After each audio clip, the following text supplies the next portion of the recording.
Smart super Sundar Nemani వీక్షకులకు స్వాగతం.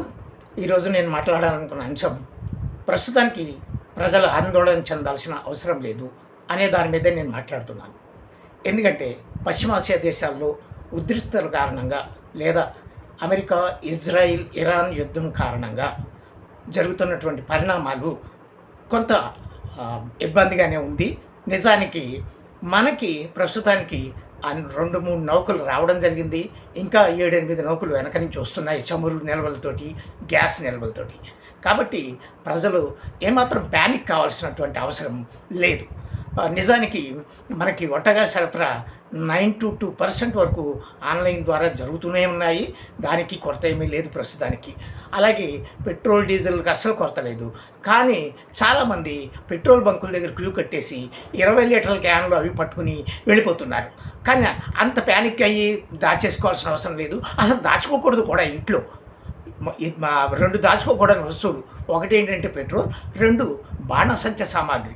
దీపావళి రోజున ఏదైతే కొన్నారో అవి మళ్ళీ లోపల పెట్టకూడదు. తెచ్చినట్టు కాల్ చేసుకోవడమే మంచిది. ఇవి చాలా ఇబ్బంది కలిగిస్తాయి ఇంట్లో ఉంటే. ఏదైనా ప్రమాదాలు జరగవచ్చు అనమాట. కాబట్టి ప్రస్తుతానికి ప్రజలు అంత ప్యానిక్ కావక్కర్లేదు. ప్రభుత్వం చెప్తూనే ఉంది. కానీ అనవసరంగా కొంతమంది ఏంటంటే రెగ్యులర్ జీవన విధానానికి ఇబ్బంది కలుగుతుందేమో ఏమో అని దాచేస్తున్నారు. 20 స్కాన్లు పట్టుకుని. నేను మొన్న పెట్రోల్ బంకులు అసలు సీసాల్లో కొని వాటిలో కానీ కొట్టకూడదు కూడా. అసలు నన్ను అడిగితే పెట్రోల్ లాంటి దాన్ని అసలు కొట్టకూడదు. అది చాలా తప్పు కూడా. వాళ్ళు చేసే పని తప్పు కూడా అనమాట. దీనికి సంబంధించి పౌర సరఫరాల శాఖకు సంబంధించిన టోల్ ఫ్రీ నెంబర్ ఉంది.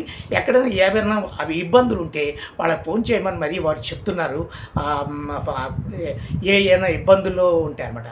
ఇది కూడా కారణం ఏంటంటే కొన్ని బంకులు ఇదివరకు అంటే వాళ్ళు వీళ్ళకి ముందు డబ్బు ఇచ్చేవారు పెట్రోలు, డీజిలు. కానీ ఇప్పుడు వాళ్ళకి ఏమీ లేదు కాబట్టి వీళ్ళు ముందు డబ్బు కట్టి పెట్రోల్ తెచ్చుకోవాలి. కాబట్టి చిన్న బంకులు కొంత మూసేయడం అనేది జరిగింది. ఆ మూసివేత కారణంగానే ఈ కొన్ని ఆందోళన చెందుతున్నారు. అవి చిన్న బంకులు. పెద్ద బంకులు వాళ్ళకి ఇబ్బంది ఉండదు. వాళ్ళు డబ్బు కట్టి తెచ్చుకోగలుగుతారనమాట. సో ప్యానిక్ అయ్యి పెట్రోల్ అవి 20 వాటర్ క్యాన్ తెచ్చుకుని నింపేయాల్సినంత అవసరం లేదు. కాబట్టి ఈ విషయాన్ని గ్రహించి మీరు తప్పకుండా పాటించండి. ఊరికే పెట్రోల్ అది ఇళ్లలో నిలబెట్టకండి. చాలా ప్రమాదాలు జరుగుతూ ఉంటాయన్నమాట. సో ఈ విషయం మీకు నచ్చితే లైక్ చేయండి, షేర్ చేయండి, కామెంట్ చేయండి తప్పకుండా.